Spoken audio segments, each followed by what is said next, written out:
গ্রিনল্যান্ডের মালিকানা নিয়ে সিদ্ধান্তে অটল ট্রাম্প। সমর্থন না দিলে ইউরোপের ৮ দেশের পণ্যে ফের শুল্ক আরোপের হুঁশিয়ারি।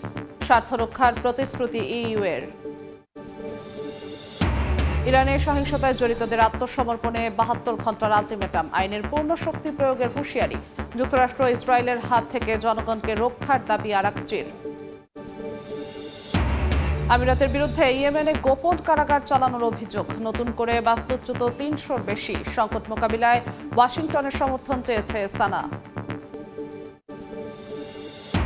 গাজার শান্তি পরিষদে যুক্ত হতে পুতিনকে ট্রাম্পের আহ্বান। তুরস্ক ও কাতারের সেনা নিয়ে আপত্তি নেতানিয়াহুর। উপত্যকায় ইসরায়েলি হামলায় নিহত আরও ৫। এবং সিরিয়ায় যুদ্ধবিরতির পর আবারও এসডিএফ সরকারি বাহিনীর সংঘর্ষে নিহত ১২। সেনা মোতায়েন জোরদার। শান্তি ফেরাতে সব পথ খোলার দাবি দামেস্কের।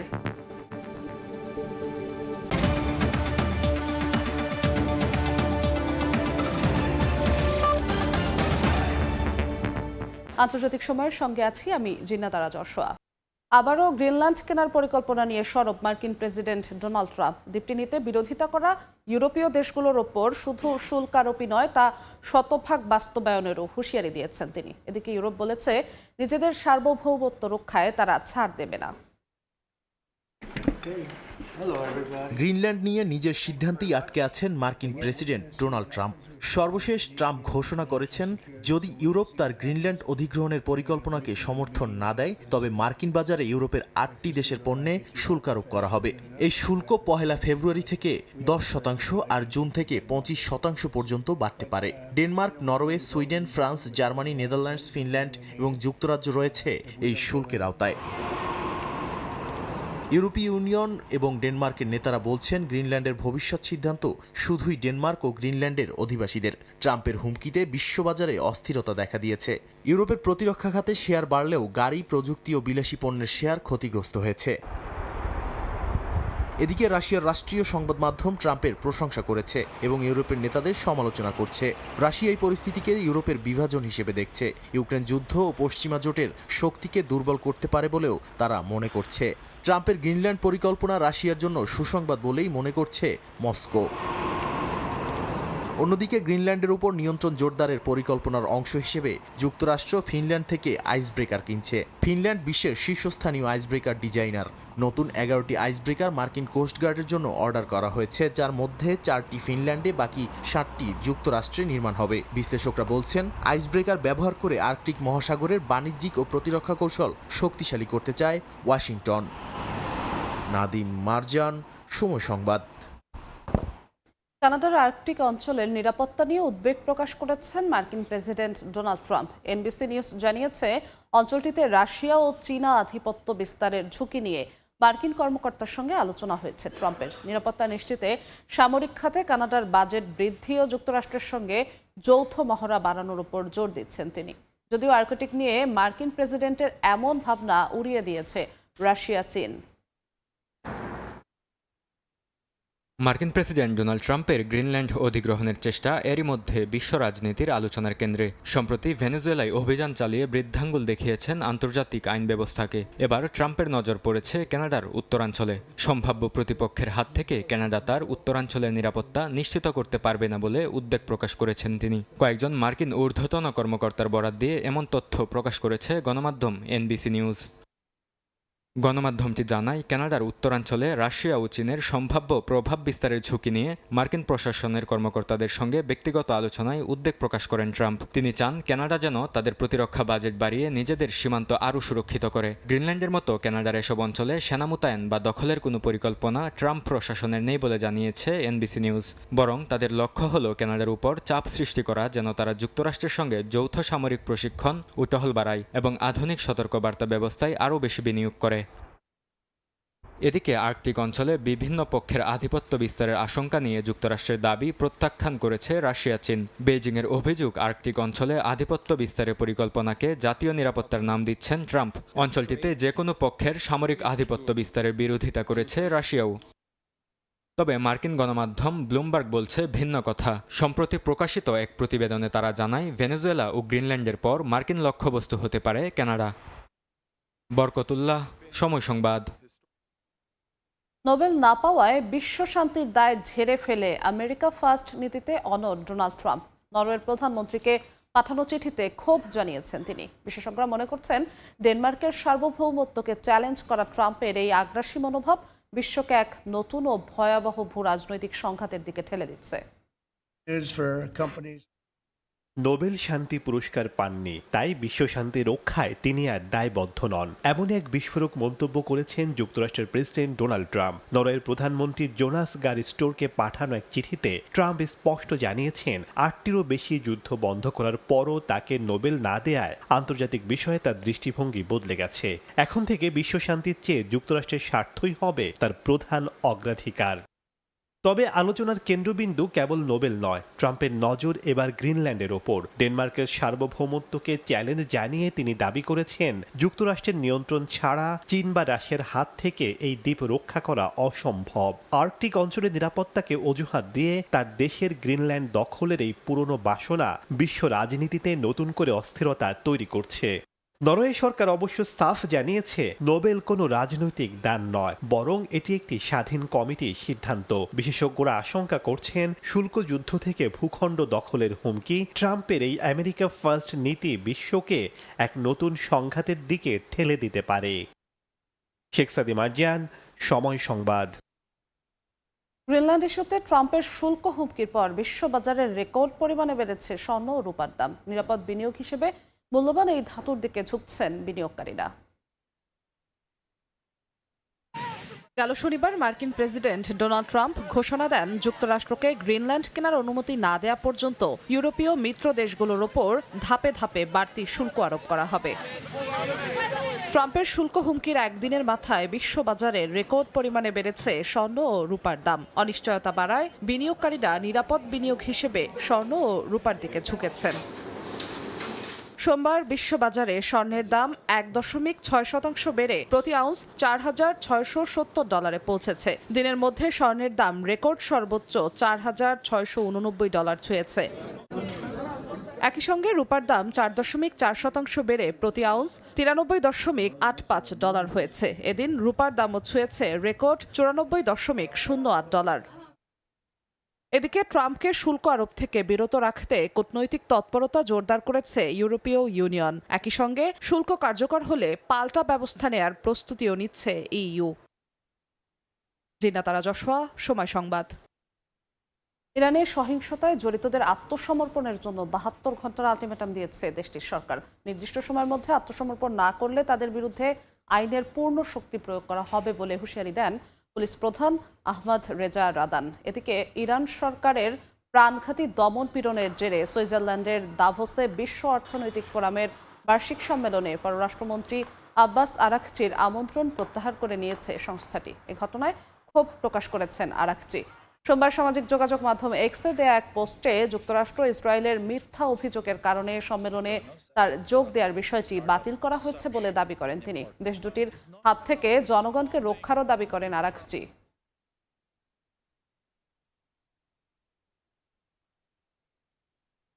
ইয়েমেনের সংযুক্ত আরব আমিরাত গোপন কারাগার চালাচ্ছে বলে অভিযোগ তুলেছে দেশটির সরকার। এর মধ্যেই এক সপ্তাহে নতুন করে বাস্তুচ্যুত হয়েছে ৩০০-র বেশি মানুষ। সংকট মোকাবিলায় সৌদি আরবের রিয়াদে মার্কিন রাষ্ট্রদূতের সঙ্গে বৈঠকে যুক্তরাষ্ট্রের সমর্থন চেয়েছেন ইয়েমেনের প্রধানমন্ত্রী আল জিন্দানি।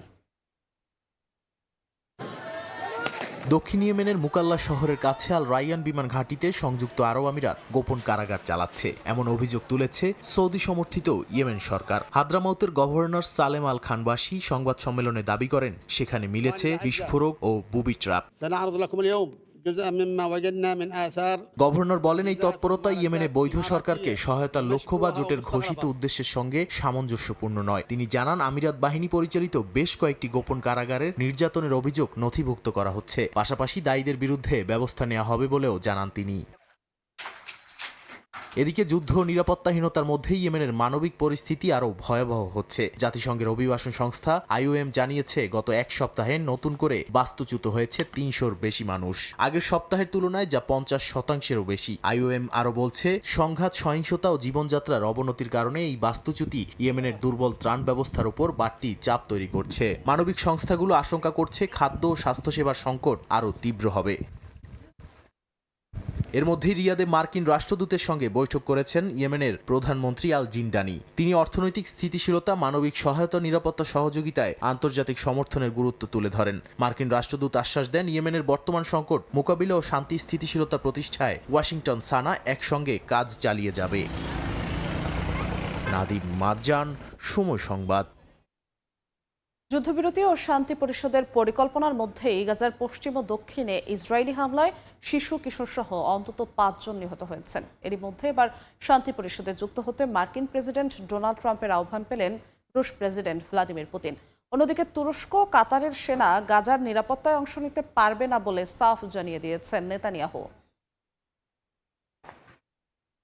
যুদ্ধবিরতি চললেও গাজায় থেমে নেই ইসরায়েলি বর্বরতা। উপত্যকাটির বিভিন্ন এলাকায় হামলা চালাচ্ছে নেতানিয়াহু বাহিনী। এতে রাফা, খান ইউনিস, পশ্চিম ও উত্তরাঞ্চলে বেশ কয়েকজন ফিলিস্তিনি হতাহত হয়েছেন। ইসরায়েলি সেনারা গাজার দক্ষিণ ও পূর্বাঞ্চল নিয়ন্ত্রণে রেখেছে। অর্ধেক এলাকা এখন তাদের নিয়ন্ত্রণে। এতে গত অক্টোবরে স্বাক্ষরিত শান্তি চুক্তির বারবার লঙ্ঘন হচ্ছে বলে মনে করেন অনেকে।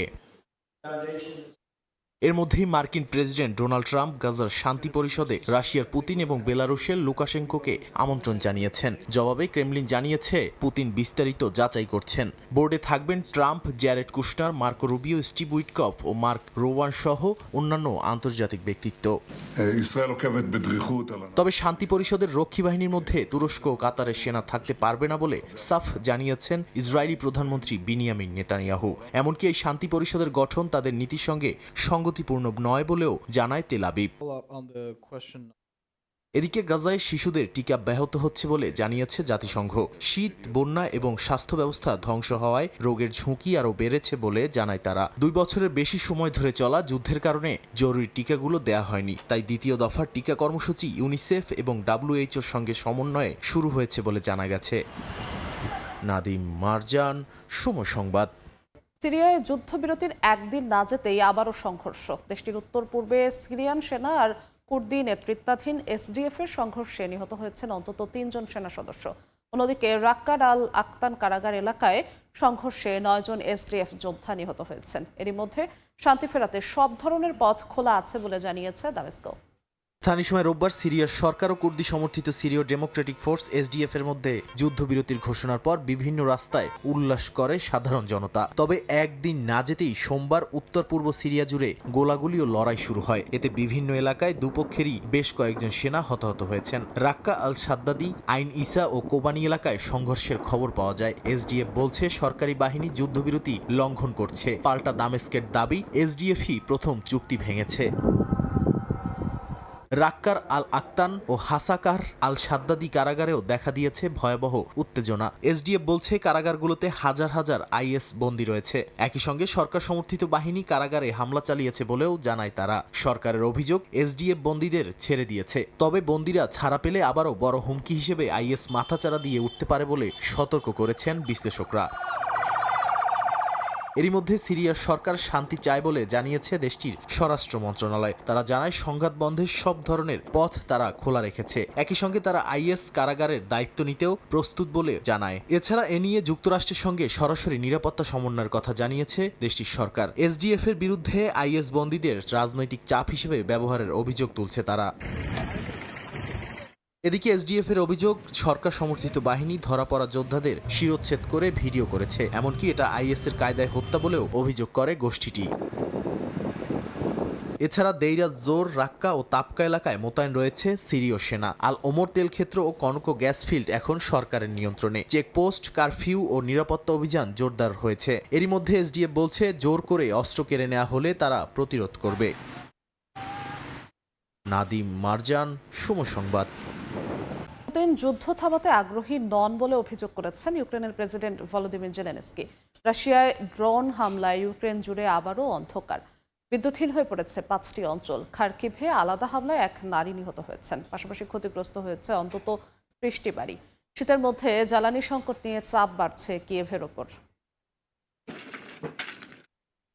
সোমবার স্থানীয় সময় রাতে আবারও ইউক্রেনের জ্বালানি অবকাঠামো লক্ষ্য করে ড্রোন হামলা চালিয়েছে রাশিয়া। ইউক্রেনীয় বিমান বাহিনীর দাবি ১৪৫টি ড্রোনের মধ্যে ১২৬টি ভূপাতিত করা হয়েছে। তবুও বিদ্যুৎ বিচ্ছিন্ন হয়ে পড়েছে সুমি, ওডেসা, খার্কিভ, দিনিপ্রোপেট্রোভস্ক ও চেরনিহিভ। জরুরি মেরামতের কাজ চলছে বলে জানিয়েছে জ্বালানি মন্ত্রণালয়।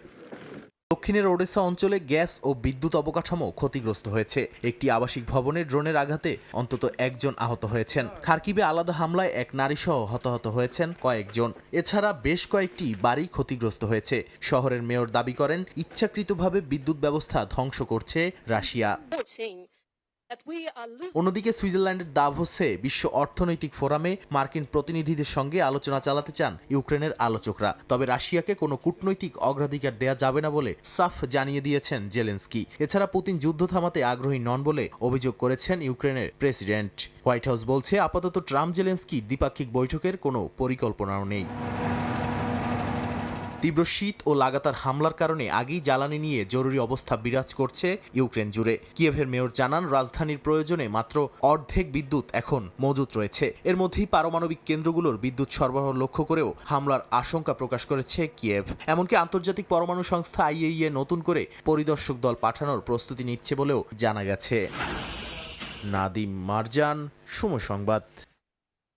আগামী 6 বছরে ভারত আমিরাত দ্বিপাক্ষিক বাণিজ্য বাড়িয়ে দ্বিগুণ করার টার্গেট নিয়েছে দুই দেশ। 20,000 কোটি ডলারের বাণিজ্য লক্ষ্য নির্ধারণ করা হয়েছে।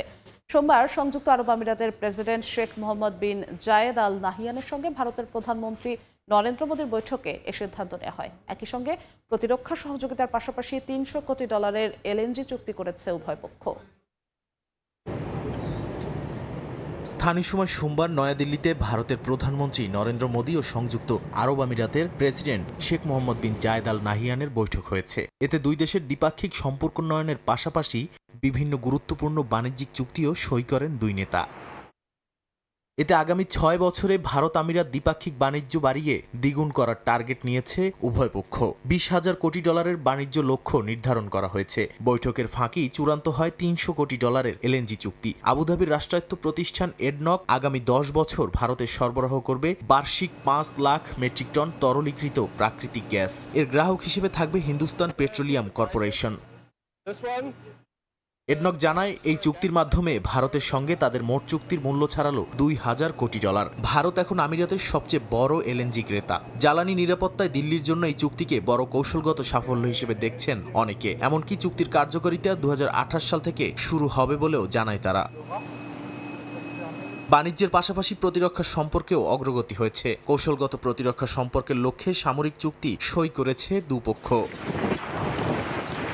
নাদিম মারজান, সময় সংবাদ।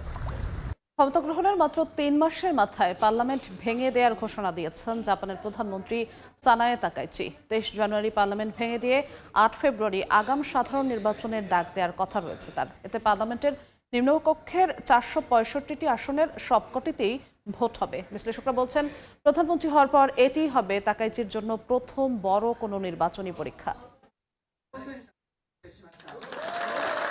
গত বছর অক্টোবরে জাপানের প্রথম নারী প্রধানমন্ত্রী হয়ে ইতিহাস গড়েন সানায়ে তাকাইচি। তবে দায়িত্ব গ্রহণের মাত্র 3 মাসের মাথায় হোঁচট খেলেন তিনি। সোমবার আকস্মিকভাবে পার্লামেন্ট ভেঙে দেওয়ার ঘোষণা দিলেন জাপানের প্রথম নারী প্রধানমন্ত্রী। সংবাদ সম্মেলনে তাকাইচি জানান, আগামী শুক্রবার পার্লামেন্ট ভেঙে দিয়ে 8 ফেব্রুয়ারি আগাম সাধারণ নির্বাচনের ডাক দেবেন তিনি। তার সরকারের বিভিন্ন পরিকল্পনা ও ব্যয়ের বিষয়ে ভোটারদের সমর্থন পাওয়ার লক্ষ্যেই এমন সিদ্ধান্ত। প্রধানমন্ত্রী হিসেবে আমি সিদ্ধান্ত নিয়েছি 23 জানুয়ারি পার্লামেন্ট ভেঙে দেয়া হবে। এর মধ্য দিয়ে আমি আমার প্রধানমন্ত্রিত্বকে ঝুঁকিতে ফেলছি।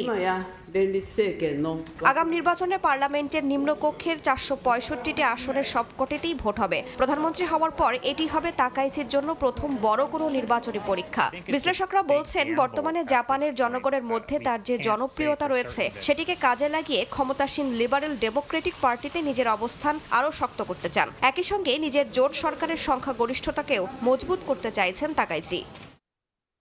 জাপানে বর্তমানে দ্রব্যমূল্যের ঊর্ধ্বগতি সাধারণ মানুষের প্রধান দুশ্চিন্তার কারণ। গত সপ্তাহে জাপানি সংবাদ মাধ্যম NHK-র এক জরিপে দেখা গেছে 45% মানুষ দ্রব্যমূল্য নিয়ে আর 16% মানুষ কূটনীতি ও জাতীয় নিরাপত্তা নিয়ে উদ্বিগ্ন। তাই এই নির্বাচনকে গুরুত্বের সঙ্গে দেখছেন অনেকে।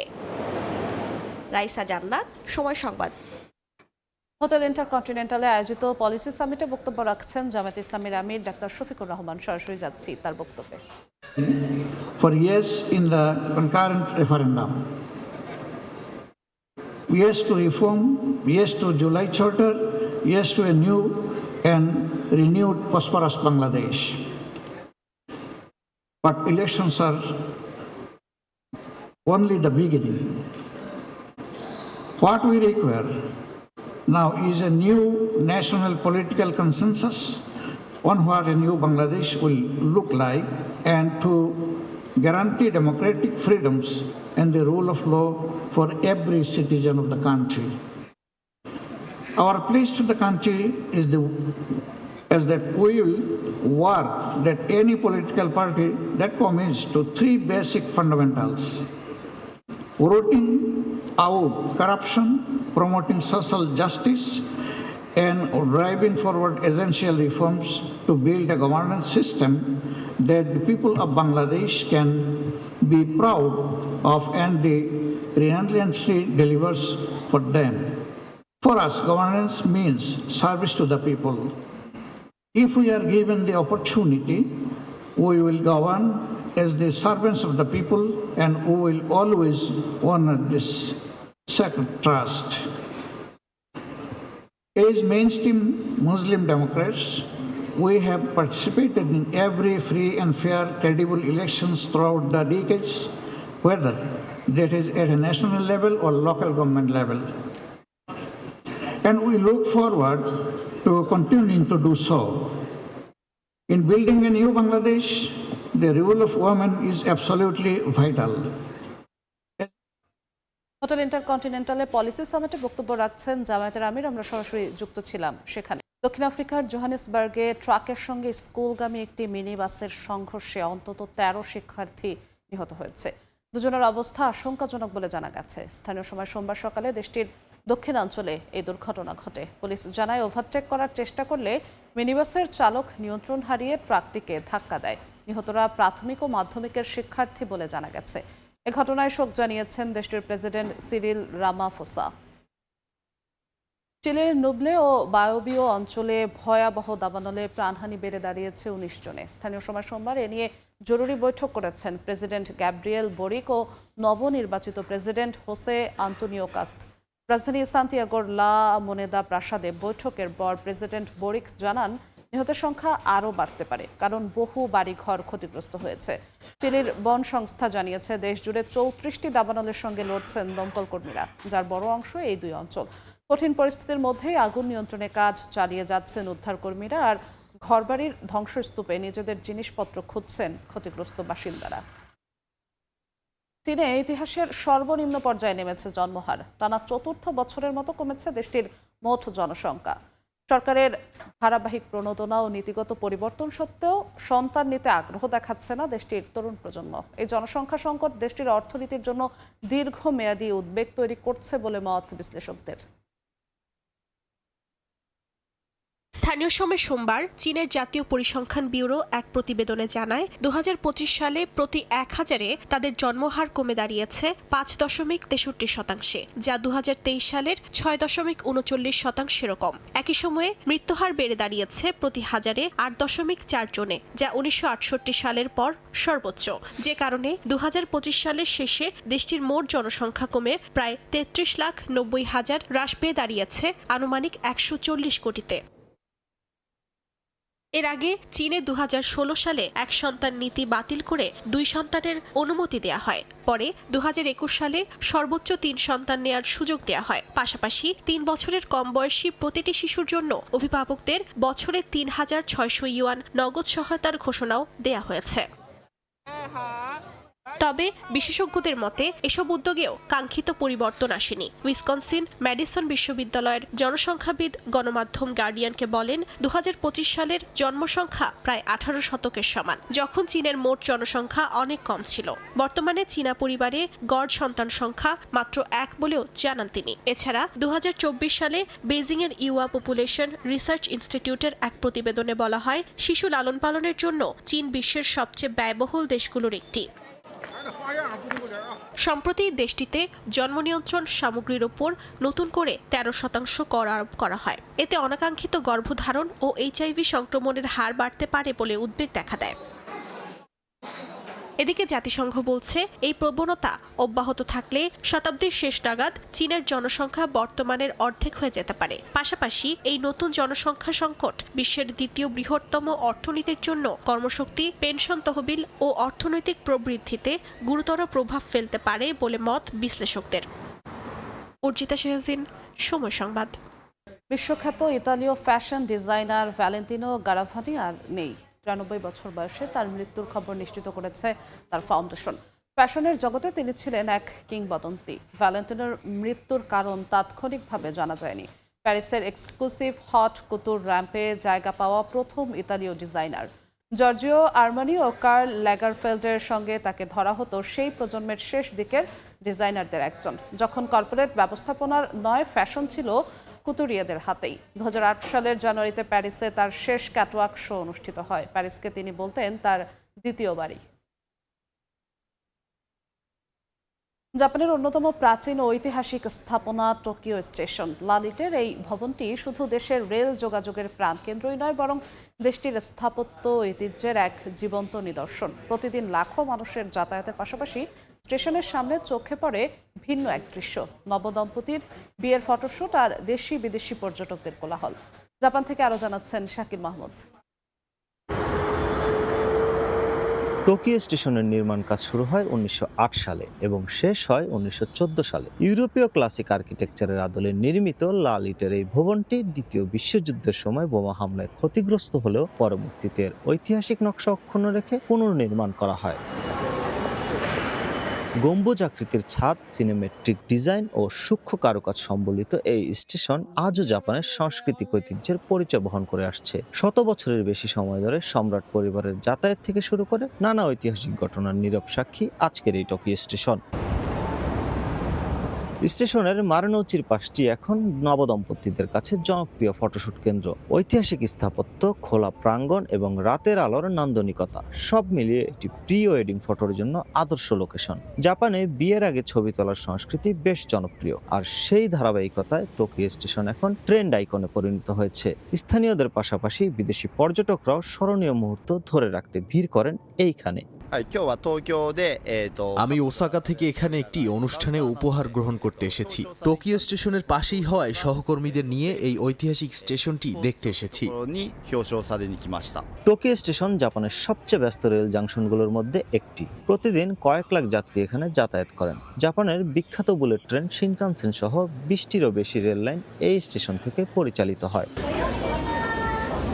স্টেশনের ভিতরে যেন একটি ছোট শহর। এখানে রয়েছে শতাধিক দোকান ও রেস্তোরাঁ। গ্রান্সটা ও একিউট নামে পরিচিত আন্ডারগ্রাউন্ড শপিং এলাকাগুলোতে পাওয়া যায় জাপানের জনপ্রিয় সুভেনির, মিষ্টান্ন, ফ্যাশন সামগ্রী এবং ভ্রমণকারীদের প্রয়োজনীয় নানা পণ্য। বিশেষ করে টোকিও বানানা, বেন্তো বক্স, সুশি ও উপহার সামগ্রী যাত্রীদের কাছে সবচেয়ে বেশি জনপ্রিয়। ট্রেন ধরার আগে অনেকেই এখান থেকে কেনাকাটা কিংবা দ্রুত খাবারের বিরতি সেরে নেন। 1914 সালে নির্মিত হওয়া টোকিও স্টেশনটি আজও শহরের মূল রেল হাব ও পর্যটক আকর্ষণ। পুরনো স্থাপত্য ও নতুন অবকাঠামোর সংমিশ্রণে এটি আজও টোকিওর ঐতিহ্য ও যোগাযোগের সেতু। জাপানের টোকিও স্টেশন থেকে মোহাম্মদ শাকিল মাহমুদ, সময় সংবাদ, জাপান। আন্তর্জাতিক সময়ের শীর্ষ সংবাদগুলো জানিয়ে দিচ্ছি আরেকবার। গ্রিনল্যান্ডের মালিকানা নিয়ে সিদ্ধান্তে অটল ট্রাম্প। সমর্থন না দিলে ইউরোপের 8 দেশের পণ্যে ফের শুল্ক আরোপের হুঁশিয়ারি। স্বার্থ রক্ষার প্রতিশ্রুতি ইইউ এর। ইরানের সহিংসতায় জড়িতদের আত্মসমর্পণে 72 ঘন্টার আলটিমেটাম। আইনের পূর্ণ শক্তি প্রয়োগের হুঁশিয়ারি। যুক্তরাষ্ট্র ইসরায়েলের হাত থেকে জনগণকে রক্ষার দাবি আরাকচির। এবং আমিরাতের বিরুদ্ধে ইয়েমেনে গোপন কারাগার চালানোর অভিযোগ। নতুন করে বাস্তুচ্যুত 300-র বেশি। সংকট মোকাবিলায় ওয়াশিংটনের সমর্থন চেয়েছে সানা।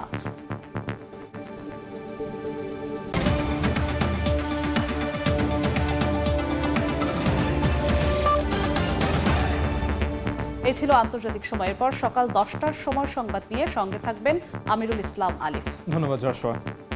সকাল 10টার সময় সংবাদ নিয়ে আসছি কিছুক্ষণ পর। সঙ্গে থাকুন সময়ের।